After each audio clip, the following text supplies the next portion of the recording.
Tawagin niyo na lamang ako sa pangalang Dario. Taga Leyte. Nais ko lang pong magbahagi sa inyo ng isang karanasang nangyari sa akin kasama ang aking amang si Goryo at ang panganay kong kapatid. Taong 1989. Itong mga panahong ito ay nasa edad 18 anyos pa lamang ako. Ng mga panahon ring ito ay eksperto sa panggagamot ang aking ama pagdating sa mga sakit na hindi kayang lunasan ng mga doktor. Gaya na lamang ng mga barang, kinulam, palipad hangin ng mga aswang, at iba't ibang klaseng nilalang na nagbibigay ng sakit sa taong natitipuhan. Naging bantog sa baryo namin ang ginagawang panggagamot ng aking ama. Kahit medyo bingi na ang aking ama noon ay malakas naman ang kanyang pandama. Unang tapak ko pa nga lang sa bakuran ng bahay, alam na niya. Kahit nasa loob siya ng bahay at hindi niya pa ako nakikita noon. Bawat presensya naming magkapatid ay alam na alam ni tatay. Kaya naman kahit kailan ay hindi namin magawang maglihim na magkapatid sa aming ama. Nga pala, sa mga gustong malaman kung bakit humina ang pandinig ni tatay sa edad niyang 50 pa lamang, yun ay dahil sa may nakasagupa siyang aswang sa hindi inaasahan. Noong inabutan siya ng gabi pababa ng bundok nun, hindi niya inakalang inaabangan na pala siya ng kubot na aswang sa may sapa malapit sa kawayanan. Masyado kasi siyang kampante na walang mangyaring masama sa kanya noon. Dahil may mga pagkakataon namang bumababa kami sa bundok ng 10 oras ng gabi at wala namang masamang nangyari. Kaya't hindi talaga namin inaasahang mangyari yun sa aking ama. Noon ngang inaabangan siya ng aswang ay walang pag-aalinlangang dinumog siya nito. Pagkadumog sa kanya, nabitiwan niya ang karga-kargang isang sakong hinog na saging. Pagkabagsak sa lupa ng bitbit niya ay nawalan na siya ng balanse nun. Kung kaya't lumagapak rin siya sa lupa. At yon ang sinamantala ng nilalang. Garan siya nitong dinumog at nagsipagpasukan sa tenga at ilong niya ang buhok ng nilalang na yon. Dahil sa pagkabigla ay hindi agad siya nakapanlaban. Noong may masmasa na siya ay hindi siya makahinga mula sa pagkakapulupot ng mahabang buhok sa kanyang leeg. Saka pa lamang siya nagpupumilit man laban nun. Kahit hirap na hirap siya at hindi makahinga, ay pinilit niya makapag-usal ng mga orasyon sa pamamagitan ng isipan. Matapos nun ay ibinuga niya ang mga orasyon na yon sa harapan mismo ng kubot. Nakailang pagpapalipad hangin pa siya ng orasyon bago umangil lang nilalang. Noong sa tingin niya ay nasaktan na niya ito, agaran niyong bumitaw at mabilis na kumaripas ng takbo palayo. Maging ang buhok nitong mariing nakapulupot sa kanyang leeg ay mabilis na kumalas. Kaya't napasingap siya at ilang beses ngang napaubo nun. Punyemas yun Sambit pa ng aking ama matapos kapain ang leeg. Maya-maya pa ay nararamdaman niyang tila ba may iilang hibla pa ng buhok ang naiwan sa loob ng kanyang tenga. Agaran niyang tinanggal ang ilang hibla ng buhok nun.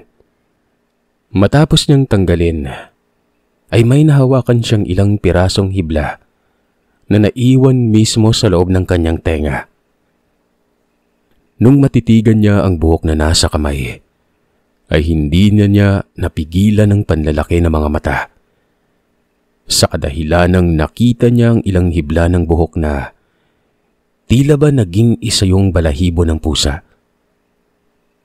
Napamura pa siya nun dahil doon niya lamang napagtantong mukhang naisahan siya ng nilalang. Napuruan niya ngayon sa pamamagitan ng pagbitaw ng mga orasyong pamarusa. Pero nag-iwan naman ito sa kanya ng panghabang buhay na marka at pasanin.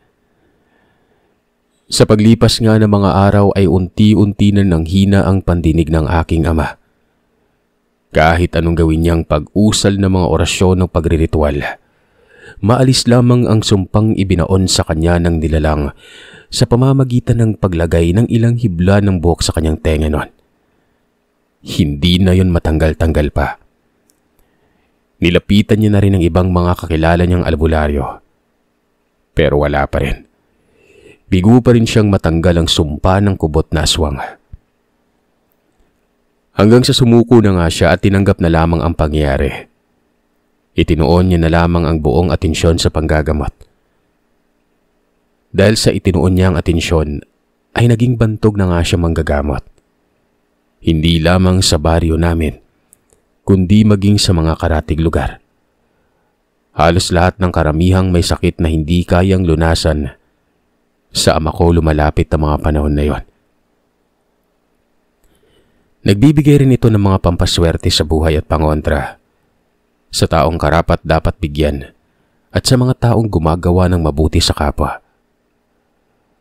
Noon pa nga ay hindi alam ng aking amang sinasamantala na siya ng ibang tao, dahil sa pabalik-balik na pumupunta sa bahay namin ng ilan sa mga ito at pilit na nangihingi ng pampaswerte. Wala naman sanang problema yon kung manghihingi at ginagamit sa pansarili lamang. Kaya nga lang ay may nalaman-laman ko na lang na kaya pala pabalik-balik silang manghingi nun, dahil sa ibinebenta pala nila sa ibang tao ang mga pampaswerteng binigay ng aking ama. Simula nga nang malaman ko yon, hindi ko na hinahayaan si tatay na basta-basta na lamang nagbibigay ng mga pampaswerte. Yung mga medalyon, gumamela selis, buto ng sinukuan na gawa sa pulseras, at 10 elements at iba pang mga uri ng pampaswerte at pangontra sa masamang nilalang. Kapag manggagamot siya ay umaalalay na ako sa kanya. Kapag may nanghihingi o nagbibigay siya ng mga pangontra at pampaswerte, ay ako na ang hinahayaan niyang magdesisyon kung sino ang nararapat bigyan. Isang araw, kasalukuyang abala sa panggagamot si tatay, nang marinig kong may tumawag sa pangalan niya mula sa labas ng bakuran. Sandali kong iniwan ang aking ama sa ginagawa niyang panggagamot at tiningnan kung sino ang taong naghahanap sa kanya. Paglabas ko ng bahay, nakita kong may mag-asawa ang nakatayo sa labas ng bakuran, habang patuloy pa ring tinatawag ang pangalan ng aking ama nun. Ano yung kailangan nila? Bungad na tanong ko sa mag-asawang matanda. Natataranta at nag-aalalang boses ay tinanong ng ali kung nasa bahay ba raw ang aking ama. Nang makalapit na ako sa kanila ay nagpakilala mag-asawang si Aling Dorcas at si Mang Teban. Nakatira ang mga ito sa Karatig Purok. Bakit po? Ano pong sadya niyo sa aking ama? Tanong kulit sa kanila. Dahil sa mukha namang malakas pa mag-asawa at parang hindi naman sila magpapagamot noon. Nung tuluyan na akong makalapit sa mag-asawa, gayon na lamang ang pagkunot ng noo ko at pagtataka. Sa kadahilanang biglang bumigat ang aking pakiramdam. Para bang may sumasakal sa aking nilalang na hindi ko nakikita.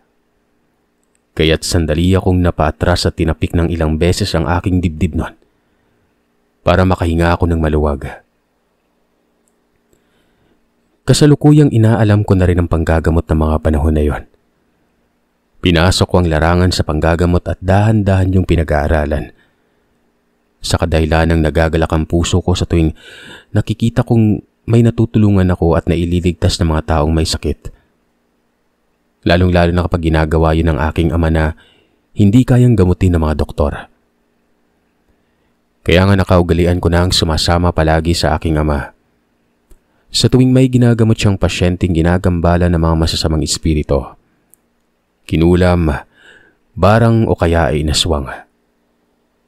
Nang makalapit na nga ako sa mag-asawa, ay saka ko pa lamang napagtantong may kakaibang itim na enerhiya ang bumabalot sa katauhan ng mga ito. Napansin ko ring may itim na usok ang nasa hindi kalayuan.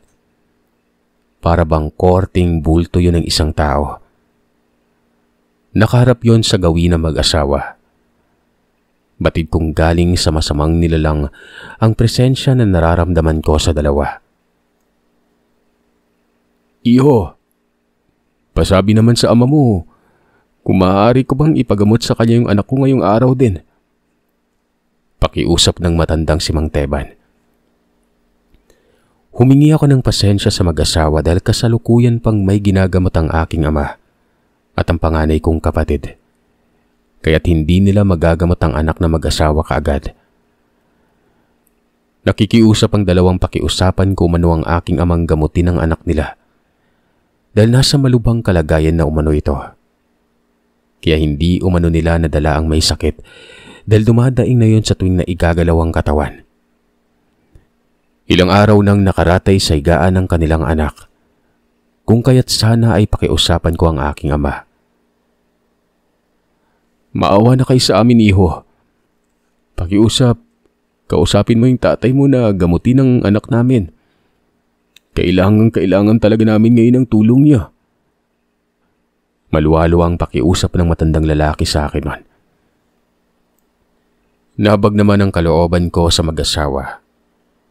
Kaya pinatuloy ko na muna sila sa may balkonahe.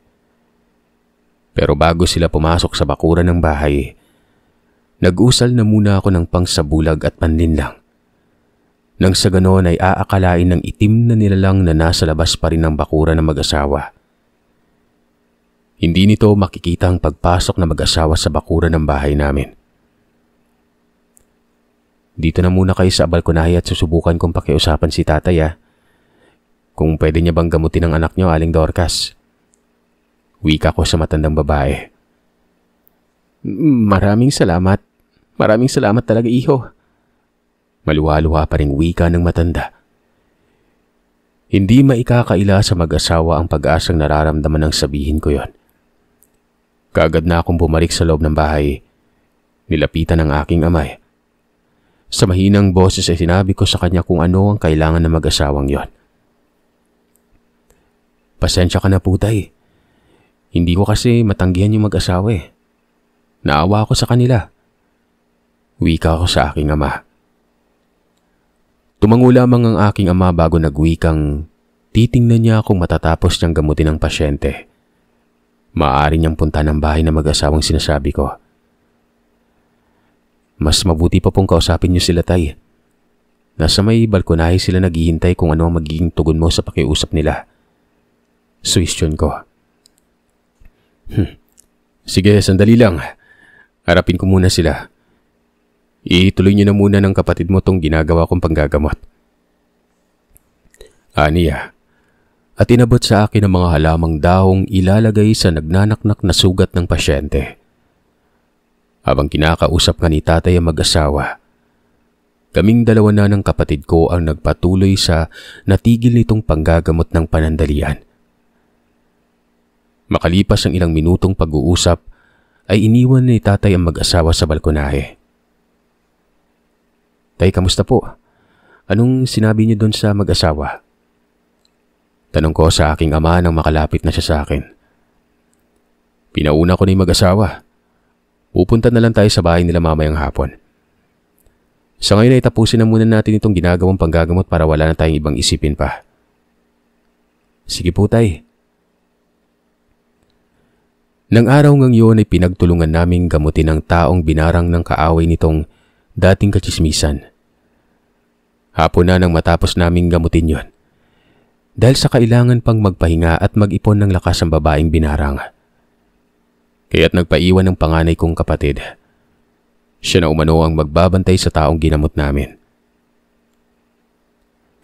Kayo na lang po ni Dario ang pumunta sa Karatig Baryo, tay. Gusto ko rin kasing magpahinga. Medyo napagod po ako sa panggagamot natin kanina . Pagrarason pa ng kapatid ko nun. Napakamot na lamang ako sa ulo at hindi na nagreklamo pa. Alam ko naman kasing palusot lamang ng kapatid ko mga sinasabi niya. Dahil sa ang totoo, pupunta siya mamayang gabi sa bahay ng babaeng nililigawan niya. Ako naman talaga, kahit kailan, hilig magpalusot ng kapatid kong to. Hindi niya nalang diretsyohin kung ano talaga yung totoong gagawin niya eh. Ang dami pang alibay na sasabihin. Sad ko nun. Kagad na nga kaming pumunta ni tatay sa kabilang baryo. At ilang sandali pa'y narating na namin ang bahay ni Aling Dorcas. Tay, sa palagay ninyo, ano kayang sakit ng anak nila Aling Dorcas, no? Ganun na lamang kung makiusap yung mag-asawa kanina. Tanong ko sa aking ama na may kasamang pagsenyas pa. Upang sa ganoon ay maintindihan ng maayos ni tatay ang mga sinasabi ko. Sa ngayon, hindi ko pa matukoy-tukoy kung ano ba talagang sakit niya eh. Kung saan niya nakuha yon. Pero malakas ang kutob kong hindi basta-bastang nilalang na gumagambala sa magpamilyang yon. Tugon ni tatay. Nung tuluyan na kaming makarating sa bahay ng matanda, nagulat pa si Aling Dorcas nang mapabuksan kami ng pintuan. Magandang hapon po, Aling Dorcas. Magandang hapon naman sa inyo. Mabuti naman ho at pinaunlakan ninyo ang pakiusap ko. Masayang sagot ng matanda sa amin at agaran na kaming pinatuloy. Nasaan na po yung anak na sinasabi niyo po may sakit, Aling Dorcas? Tanong ko dito. Kagad na sinamahan kami ng matanda sa silid kung saan nakaratay sa higaan ng anak nito. Nang mapagmasdan ko nga ang lalaking nakaratay ay nakaramdam ako ng awa. Sa kadahilan ng kita kong hinang-hina na ang lalaki na yon. Malalim ang paghinga nito na parabang bilang na lamang ang bawat paghinga niya. Nangangalumata at yapis na ang pagmumukha at buong katawan na animoy ilang linggo nang hindi pinapakain. Parang isang bangaw na lamang ang hinihintay pumirma. Malalagutan na ng buhay ang lalaking sa palagay ko'y naglalaro lamang ang edad sa 20 mahigit nun. Halos mahalata na sa galis ang buong katawan nito. Partikular na sa ulong unti-unti nang nalalagas ang buhok. Dahil sa naglalaki ang galis na tumubo nun. Kung pagmamasdan ngang maigi, ay aakalain mong galis yon ng isang asong nagnanaknak na. Kagad na lumapit ang aking ama sa lalaking nakaratay.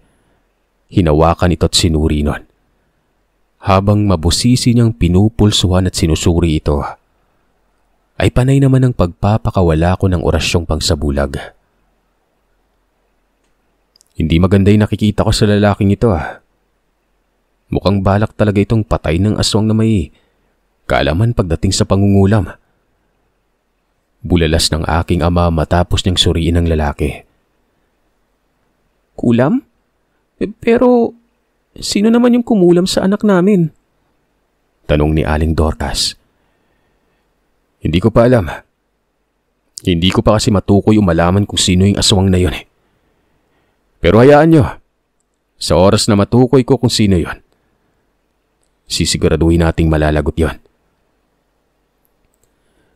Nagsuwestyon si tatay na mas maganda kung sa bahay namin gamutin ang anak ni Aling Dorcas.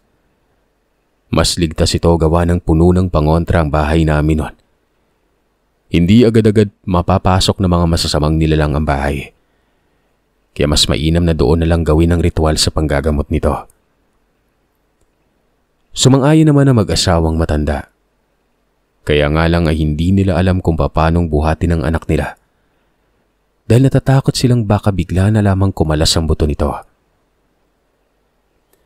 Pasimple pa akong natawa sa sinabi ng mag-asawa. Pero agad naman akong tumigil dahil sa napagtanto kong wala namang katawa-tawa sa sinabi ng mag-asawang yon. Anak, ilabas mo sa lalagyan ng itim na tela at ibalot mo yung pasyente. Utos sa akin ng tatay. Sinabihan niya rin na mag-asawang maghanda na ng sasakyan dahil ora mismo ay dadali na sa bahay ang pasyente. Kagad namang tumalima ang mag-asawa. Nang makalabas na nga ang mga ito ay ibinalot ko na sa mahabang telang itim na may mga nakaukit na pangkontra sa masasamang nilalang. Nag-orasyon naman si tatay sa buong paligid para hindi maramdaman ng aswang ang presensya naming dalawa ni tatay sa loob ng bahay na minarkahan nito. Makaraan lamang ang ilang sandali. Bumalik na ang mag-asawa. Sinabi nilang nasa labas na ng bahay ang masasakyang tricycle papunta sa bahay namin noon. Sigurado po ba kayong ayos lamang yung anak namin kapag bubuhatin siya palabas ng bahay? Huwag kayong mag-alala. Hindi ako gagawa ng aksyon kung alam kong ikapapahamak ng taong gagamutin ko. Dagdag pang wika ng aking ama ay magtiwala lamang ang mag-asawa sa amin. Gagamutin namin at aalisin ang mga ibinaong kulam ng aswang sa anak nila. Ipagkakatiwala namin ang anak namin sa iyo, Goryo. Alam kong kayang-kaya mo siyang pagalingin. Ikaw na ang bahala sa kanya. Pilit ang ngiting wika ni Mang Teban at pilit na itinatago ang panlulumo nito. Matapos nga makapag-usap ng masinsinan ng aking ama at ang mag-asawa, agaran ko ng binuhat ang lalaki. Nang buhatin ko na ito, napakapayat. Sandali akong nahirapang iangat ito sa kadahilanang napakabigat pa rin nun. Naaakalain mong 3 tao ang nagpatong-patong ang binuhat ko. Tutulong sana si Mang Teban, pero maagap ko nang sinabihan itong wag nang tumulong dahil kayang-kaya ko ng buhatin ng anak nila. Ayos ka lang ba, anak? Tanong ni tatay sa akin at tinapik ako ng 3 beses sa balikat nun. Tumango ako sa kanya at muli nang binuhat ang lalaki. Tapos ay mabilis na dinala sa sasakyang naghihintay sa labas ng bahay. Wala na kaming sinayang na oras. Kaagad na kaming bumalik sa bahay kasama ang mag-asawa at ang anak nilang may sakit nun. Pagkarating sa bahay ay pinuwesto na namin sa mahabang upuan ng lalaki. Tapos ay hindi na nagsayang pa ng oras. Agad na inutusan ako ng aking ama na ayusin ko na mga gamit na gagamitin namin sa panggagamot. Kung kaya kaagad ko nang nilabas sa mga halamang gamot na kinuha pa naming 2 ng kapatid ko sa liblib na bundok. Inilabas ko na rin ang buntot ng pagi at ang walis tingting na may usal na orasyong pangontra laban sa aswang at sa iba pang mga masasamang nilalang. Pagkatapos kong ilabas sa mga halamang gamot, ay kaagad ko nang pinausukan yon at itinapat sa hinigaan ng lalaki. Habang ginagawa ko yon, kakamot-kamot sa ulong nagtanong ang kapatid ko kung bakit dinala raw namin ni tatay sa bahay ang taong kasalukuyang inuumpisa ng gamutin. Si tatay na lang yung tanungin mo, kuya. Tugon ko. Ano ba naman yan? Akala ko pa naman makakaiskapo na ako mamaya. Balak ko pa namang pumunta sa bahay ni Lourdes. Akit akong ligaw eh. Anya pa ng kapatid ko at napapailing na lamang. Nahalatang dismayado ito sa nangyari. Wala ka talagang kawala kay tatay, kuya. Tumulong na nga sa pag-aasikasong manggamot ang panganay kong kapatid. Habang ang aming ama naman ay panay ang usal pa rin ng mga orasyong pangtanggal ng galis at tigal po sa aswang. Makalipas ang ilang sandali, sa maniwala man kayo at sa hindi, kitang-kita kong isa-isang nagpuputukan at nagnanaknak ang mga naglalakihang galis sa braso at ulo ng lalaking yon. Umaalingasaw na rin ang napakalansang amoy na sa tingin ko ay nanggagaling yon sa mga sugat na nagnanaknak. Kaya sandali akong napatakip ng ilong at bibig nun. Dahil sa kamuntikan pa akong masuka. Dahil nanonood sa aking kalamnan ang napakasangsang na amoy nito. Teka, anong bagay na gumagalaw sa sugat ng anak ko? Tanong ng matanda. Tinitigan ko namang maigi ang mga maliliit na bagay na gumagalaw sa sugat ng lalaking nagnanaknak na itinuro ng kanyang ina. Nang matitigan ko yon ay talagang hindi ko napigilan ang sariling mangilabot at magtayuan ng mga balahibo sa batok nun. Kahit na hindi yon ang unang pagkakataon na makakita ko ng ganong klaseng sakit, sa hindi maipaliwanag na dahilan, yun pa lamang ang kauna-unahang pagkakataong Grabe ang kilabot na nararamdaman ko. Nakikita ko ang mga kulay itim na uod na may mga pinong balahibo na gumagalaw at isa-isang naglalabasan at nagtatalsikan palabas sa sugat ng lalaki. Sunod-sunod namang nag-usal muli ng orasyon ng aking ama. Hinihip ulit yon sa taong ginagamot namin. Sigaw naman ng sigaw ang lalaki dahil sa labis na sakit na nararamdaman. Tiisin mo, iho. Para sa ikakagaling mo rin naman ang ginagawa namin. Maswerte ka nga, 3 kaming gumagamot sa iyo eh. Kaya tiis-tiis ka lang muna dyan . Nakikita ko namang pilit na pinipigilan ng lalaking makalikha ng ingay. Paano ba naman kasi, Sir Seth? Tinakot ba naman ng kapatid ko ang lalaking ginagamot namin? Na kapag hindi raw ito tumigil sa pangangawa, ay matutuntun ito ng aswang na kumulam dito. At pag nagkataon na mangyari yon, hahayaan niya raw itong patay ng aswang. Kung hindi ba naman may pagkasiraulo itong kapatid ko, may sakit nang dinadaing yung tao, tinakot niya pa ng ganon. Sa paglipas ng ilang sandali ay wala pa rin kaming tigil sa panggagamot. Hanggang sa sumapit na ang dilim. Habang nag-uusal ng orasyon ng kapatid at iniihip nito sa mga sugat sa katawan ng lalaki, ay nakita kong tilang nagwawala ang anak ni Aling Dorcas, na para bang nasasaktan ito sa ginagawa ng panganay kong kapatid nun. Kung kaya mabilis ko nang nilapitan ito at tinulungang hawakan at iayos ng higa. Kamuntikan na rin kasing malaglag ang lalaki dahil sa ginagawa nitong pagpupumiglas. Nako naman, bakit ka ba nagpupumiglas? Kamuntikan ka patuloy malaglag. Reklamo ng kapatid ko matapos magpakawala ng mga buhay na salita. Inutusan ako nitong iayos sa pagkakahiga ang anak ni Aling Dorcas dahil itutuloy niya ang panggagamot dito. Matapos kong may ayos ay pinagpatuloy niya na ang ginagawa. Makaraan lamang ang ilang minutong pagriritual ng kapatid ko ay napansin kong unti-unti nang nanghina ang lalaki nun, hanggang sa tuluyan na itong nawalan ng malay. Makalipas ang ilang segundo ay muli nang nagising ito at sa paggising ng lalaki ay napansin kong nag-iba na ang ikinikilos at boses nito. Pakawalan mo ako dito.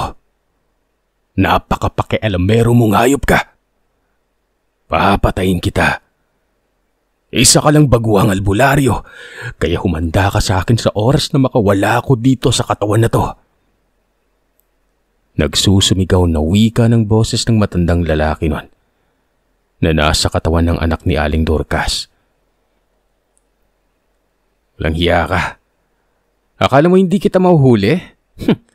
Yari ka sa akin ngayong animal ka. Gigil na tugon ng kapatid ko habang idinidiin ang medalyon ng atardar sa hinliliit ng anak ni Aling Dorcas nun. Mura ng mura ang nilalang na mangkukulam habang nagpupumiglas na makatakas sa katawan ng lalaking yon. Nagbibitaw rin ito ng masasakit na salita na siyang naging dahilan kaya mas lalong nag-init ang ulo ng kapatid ko.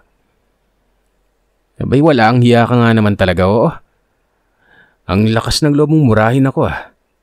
Ngayon, sabi mo sa akin, ano ang kasalanan ng taong ito at ginawan mo na masama? Nang gagalaiting tanong ng kapatid ko at para na itong tako ring umuusok sa tindi ng galit at inis na nararamdaman. Umangil naman ang napakalakas ang aswang at pilit na kumakawala sa katawan ng lalaki. Muli ay nag-usal na naman ang orasyon ng kapatid ko at dahil sa tensyong nararamdaman, tumulong na rin ang aking ama.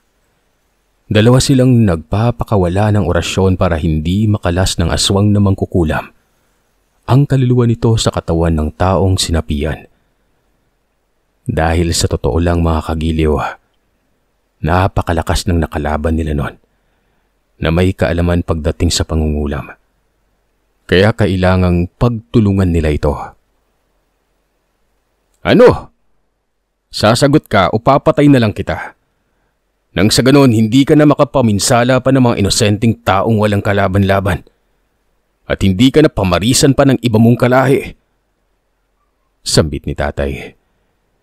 Ilang sandali pa ay nakita kong tila nasasaktan na ang nilalang, kung kaya't nagmamakaawa na ito at nakikiusap na pakawalan na nila ito. Pero isang panlilin lang lamang pala ang ginawa niya. Dahil hindi pa man nakapagsalita ang aking ama, humahagalpak na ng tawa ang nilalang na yon. Namumuro ka na sa akin, ha? Ayaw mo talagang magsalita? Sambit ni tatay. Sandaling katahimikan ang nagdaan. At maya-maya pa, sa garalgal na boses ay sinabi ng matandang mangkukulam na masyado umanong naging magaspang ang pag-uugali ng binata. Kahit wala siyang ginagawa ay pinag-interesan siyang saktan at bugbugin ng mga kaibigan ng anak ni Aling Dorcas. Kabilang na nga dito yung anak niyang lalaki nun, nung minsang magkalasingan ng magbarkada. Nararapat lang sa kanya yung ginawa ko. Kung tutuusin nga ay kulang na kulang pa yung pananakit na ginawa nila. Galit nito. Napakababaw naman na dahilan. Ngayon, inuutusan kitang baklasin ang kulam na ibinaon mo sa aswang at alisin ang markang nakabaon sa pamilya ng lalaking to. Isa pa nga pala, kung pwede lang ay paalisin mo ang demonyong gabay mo na nandito sa labas ng bakuran namin. Naaalibadbaran ako eh. Baka hindi ako makapagtimpi. Ora mismo, kikitilan ko ng buhay yun. Nagmatigas ang matandang aswang. Sa halip ay tawa lamang ito ng tawa na animoy nilamon na ng kasama ng isipan. Kaya naman napagpasya na nila tatay na kitilan ng buhay ang nilalang. Wala nang tseche-boreche pa.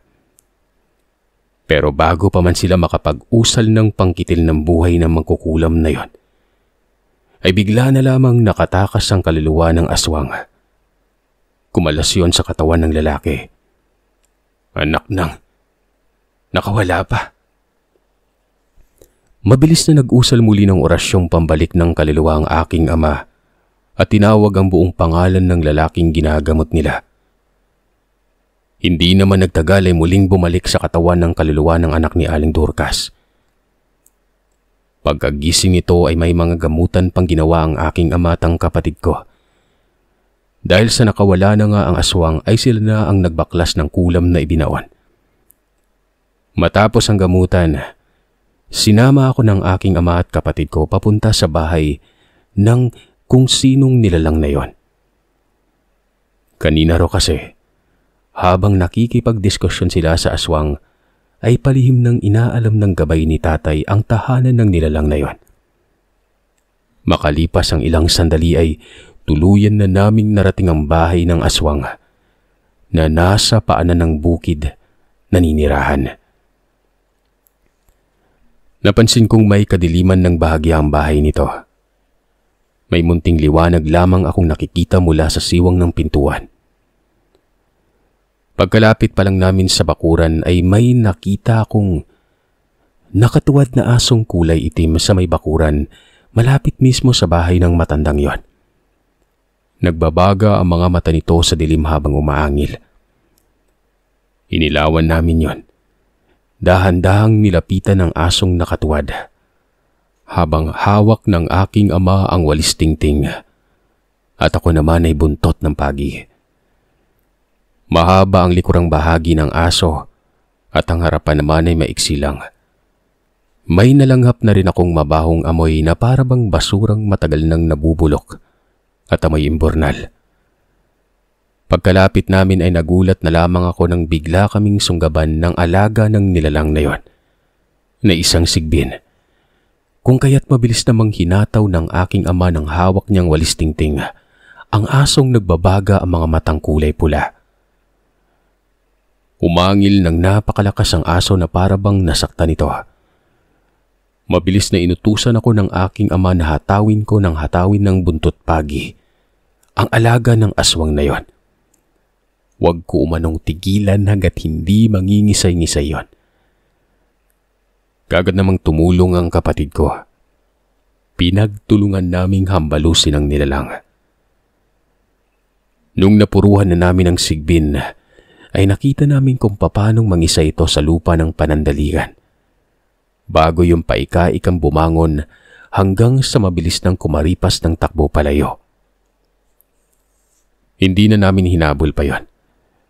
Dahil ang sabi ng aking ama ay hindi na rin naman magtatagal pa ang buhay ng nilalang. Mamamatay na ito. Inusalan niya umano ng orasyon ng medalyon ng Atardar para hindi na muling manumbalik pa ang lakas ng sigbin na ito. Matapos ang kaganapan, ang matanda naman ang hinarap namin. Nang makalapit na kami sa bahay, nakita ko ang matandang lalaking walang tigil sa paglagay ng napakabahong langis sa buong katawan. Hindi naman na nag-aksaya pa ng panahon ng aking ama. Hindi niya na hinintay na magpalit anyo pa ang matanda na yon. Mabilis niya na kaming inutusang pumasok sa loob ng bahay at walang tigil na paghahambalosin ng aswang gamit lamang ang buntot ng pagi. Kaagad kaming sumunod sa utos ni tatay. Makaraan lamang ng ilang segundo ay lumapit na sa amin si tatay at walang sabi-sabing itinarak ang hawak-hawak niyang tabak sa dibdib ng aswang. Nakailang beses pa yung ginawa ni tatay hanggang sa tuluyan ng malagutan ng hininga ang nilalang na yon. Ganyan dapat. Sa oras na makaharap niyo na ang aswang, huwag na kayo magdalawang isip pang kitilan ito ng buhay. Sa oras na mag-alinlangan kayong patay ng nilalang, baka kayo pa'y mapatay niyan. Paliwanag ni tatay matapos hugutin sa dibdib ng nilalang ang tabak. Dagdag pang saad niya, sa oras na may makaharap ulit kaming aswang, huwag kaming magdalawang isip pang kitilan yun ng buhay. At ang pinakaigit sa lahat ay huwag pairalin ang awa at konsensyang nararamdaman. Magaling umanong magmanipula ang mga ito. Kayang-kaya nitong linlangin ang kung sino man. Magpapaawa lamang ito at kunwari ay hihingi ng kapatawaran. Nang sa ganon ay hindi ito mapatay. Nang gabing yun ay umuwi kaming tagumpay. Nasermonan rin ni tatay ang anak ni Aling Durkas. Dahil sa sumasama-sama ito sa mga balasubas na tambay at palamunin lamang na mga magulang. Sana raw ay maging tanda nito ang kabahamakang nangyari. Nakamuntikan ng kumitil sa buhay nito nang dahil lamang sa napag-interesang matandang aswang.